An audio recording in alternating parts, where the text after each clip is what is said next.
everyone, my name is Fortifier, and welcome to the first episode of whatever the hell this is. Hello everybody, my name is Fortifier, and welcome to episode 7 of Fortifier's Fireside Chats. Today, we're going to be talking about Star Wars Demolition. Now, this game brings me really far back. My name is Fortifier, and welcome to episode 2 of the Retro Masterclass. Today, we're going to be talking about the generations of gaming. We're going to keep it stupid simple, we're going to keep it pretty short. Hello everybody, my name is Fortifier and welcome to another surprise episode of Fortifier Reacts. Today we're looking at a video.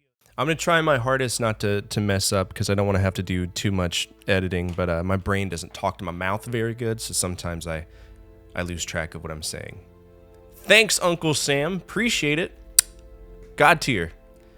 Anyway, my name is Fortifier and welcome to the channel. This isn't a channel trailer. This is an opportunity for me to sit down and just kind of explain to you who I am, what I do, and a little bit of my backstory, right? So, first and foremost, thank you to everybody who in 1 week made my viewership go up so much that it totally encompassed everything that I've done for 6 years. That was the most magical Christmas present that a guy could ask for. I'm 31 and I have 5 kids. And once you break that threshold where you're a dad, you get so used to not receiving anything, and you don't really expect to, right? It's all about making your kids' memories phenomenal.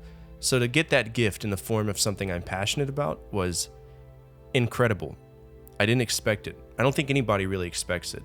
To go from like 120 views on a video that you put blood, sweat, and tears into to 28,000 views on a 10 NES games you should avoid, and then the algorithm graces you with its little pixie dust, and here we are. This is what I do now. That is immensely powerful. I am so happy, and it's hard to convey that because emotions are tough for me. Always have been. So thank you to the new people. Thank you to the old people who stuck around. I appreciate that. This video is not going to be monetized, by the way, and there shouldn't be any ads. So if you want to sit through it, I'm just going to kind of catch you up to a lot of stuff about me. So in doing that, in around like 2017, my daughter Aria was born. She was my first biological child. I already had 2 kids. They were my stepkids. And 3 days later, one of my best friends died. And this was a military death. And if you know anything about us folks who have served, we're very separated from death, right? When you join the military, you're rewired to just accept the bullshit and throw your emotions to the side. And it sounds very cliche, like, oh, you're a hardened warrior, you were in the Air Force, you're in the Chair Force. It's different, you know? It's different because you lose your friends to war. It's whatever, because that's the job, that's the territory. But in the Air Force and other more sedimentary positions in the military, you lose your friends to the enemy up here, and that's frustrating. And it hurts tremendously. Because you ask yourself, what could I have done better? Because I was drinking a beer with this guy the other day, and now he's gone. And I never would have guessed that he was going to be gone. So that brought me to a very, very dark part of my life, and I sat down and I thought, what was the happiest moment in my life? What can I reference to go back and make myself maybe a little bit happier, come into tune with who I am? And it's always that Christmas, whenever I got Legend of Zelda, my Nintendo 64 for the first time. Just sheer, unbridled happiness. Unlimited happiness. And so I decided to go back and start playing older games. And eventually my wife Amanda suggested that I make YouTube videos, and that kind of paved the way to Twitch, which if you don't know, I do stream on Twitch every Sunday to Friday. And I play all of these games on True Hardware. I own 64 consoles, stuff from the Magnavox Odyssey all the way to mobile. If there's any way for me to play a game and explore a franchise, I will. That's just something that I do. I call it the rules of release. Now, I'm not going to plug my Twitch anymore because that's not what this episode is about. But just know that it exists, and I do stream on YouTube. I do it in tandem. So if you see me streaming on Twitch, I'm on YouTube as well. Feel free to pop in and say, oh, hey, guy, Mortal Kombat's better than you think it is. You're a fucking twat. You know, you could do that. It won't bother me too much. Let's see. So my friend passed away, and I started making these videos. And for the most part, the only people who were watching my videos were supporters on my stream. Some friends, and more importantly, my dad, which is insane because when I was a kid, Dad would tell me that my videos weren't ever going to do anything for me. He's like, that's stupid. You need to get a real job. You need to do whatever. And I did. I joined the military and I was in for 11 years. And it's so insane because he was my biggest critic when I was a kid, and he was my biggest supporter when I was an adult. And when he died from cancer, I did not want to make videos anymore. There was no point, right? But I powered through and I kept making the videos that I make every day.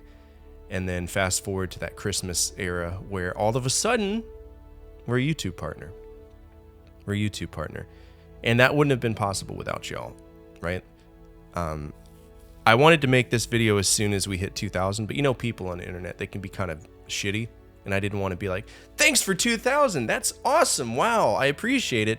And then somebody hit the unfollow or unsubscribe button, and now we're back to 1,999 because people are shitty like that sometimes. So yeah, I made this video and here we are.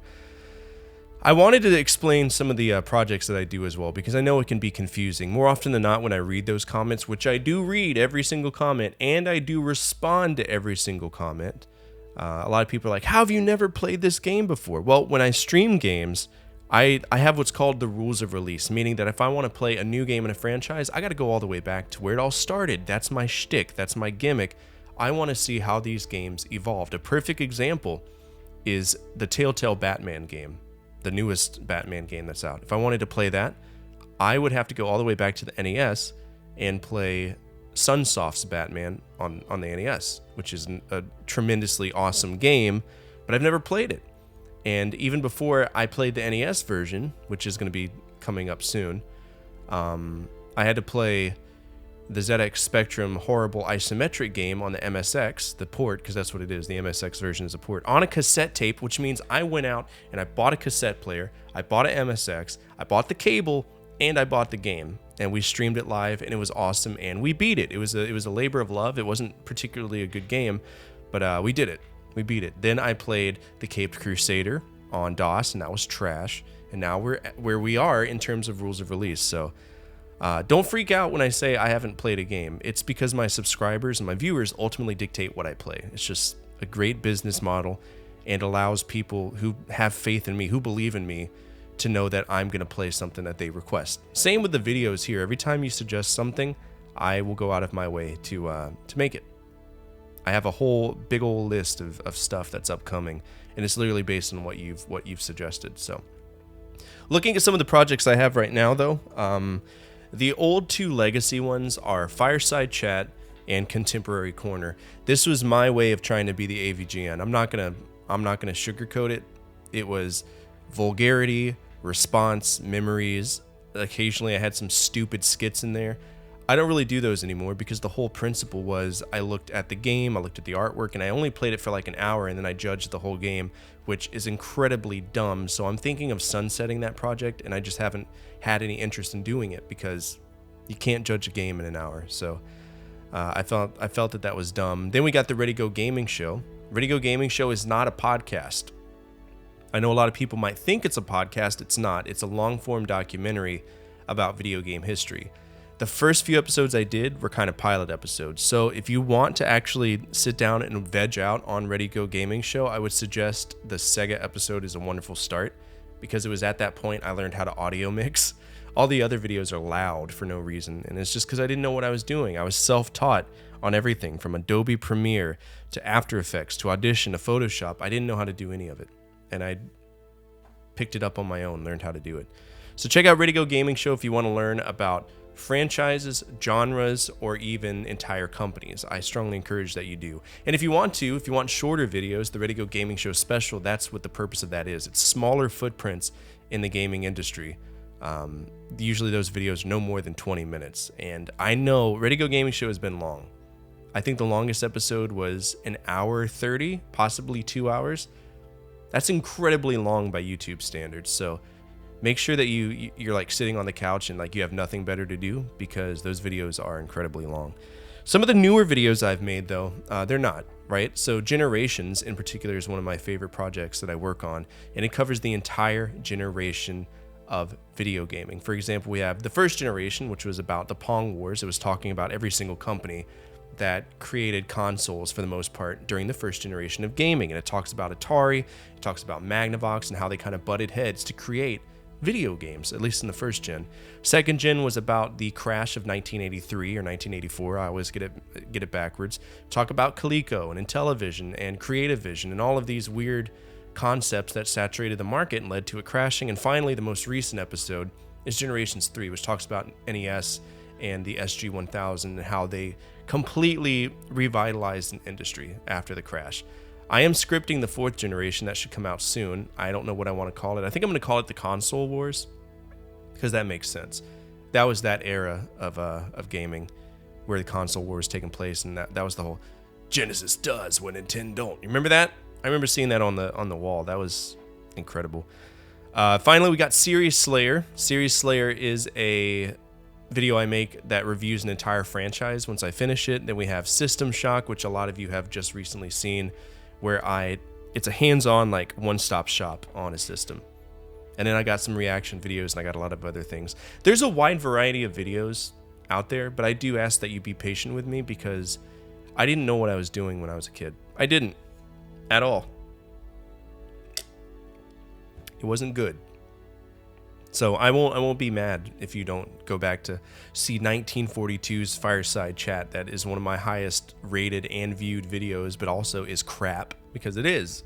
It's crap. I was using a Logitech microphone that all streamers used. I think it's the golden standard for like entry-level streamers. And yeah, I'm known to ramble on because I have borderline personality disorder and PTSD. So I'm gonna go ahead and end the episode now, because if I don't, I'm going to lose track of what I've said, and it's just going to be a bad time. But the most important thing that I can say to you is thank you. Thank you for giving me happiness in a world that isn't particularly fun. It's nice to go back and play these games and live life when life was a little bit easier, you know? And it means the world to me that you share your memories with me, because it shows that gaming really is a dynamic way of expressing yourself.